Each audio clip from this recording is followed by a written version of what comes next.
Tere, mina olen Janeli ja selles videos ma näitan sulle, kuidas saab Recruiterist küsida kandidaatide käest tagasisidet kandideerimise kohta. Esmalt tuleb meil luua e-kirja mall ja selleks lähme siit seadetesse ja valime e-kirjad ja e-kirja mallid.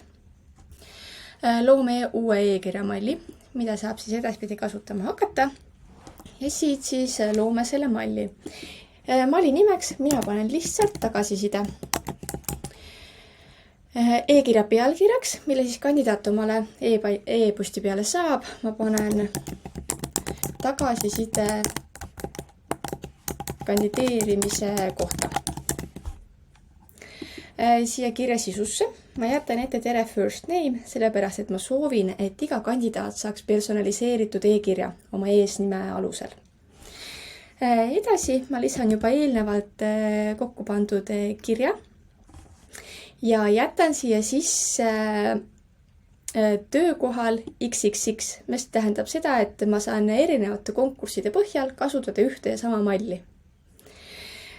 Küsimustiku lingi, selle ma jätan samuti tühjaks ja üldiseks, võib-olla on erinevate konkursside põhjal vaja saata erinevaid linke.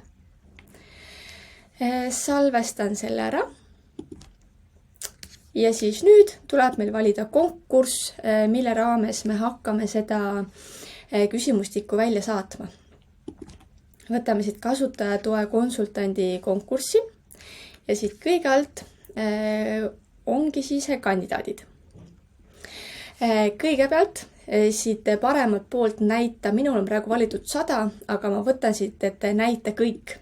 Siis see tähendab seda, et esimesel lehel tulevad aktiivseks absoluutselt kõik kandidaadid, olgu neid siis 100, 200 või 300. Siit ülevalt ma linnutan absoluutselt kõik kandidaadid ja toimingu alt ma saadan nendele e-maili.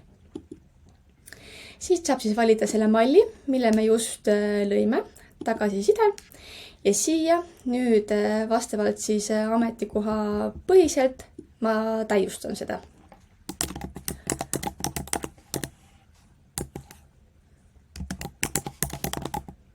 Kasutajatoe spetsialist, soovime teie arvamust ja siia lisan siis selle lingi, mis mul on loodud Google Formis ja panen selle siia, kus siis kandidaadid saavad hakata oma tagasisidet mulle andma.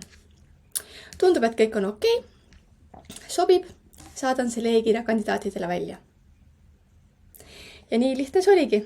Nüüd edasi kandidaadid saavad kirja oma e-maili peale ja kes soovib, saab siis omapoolse tagasiside anda ja loodan, et sellest tagasisidest saate väärtuslikku informatsiooni, mille põhjal siis oma värbamistoiminguid edasi teha.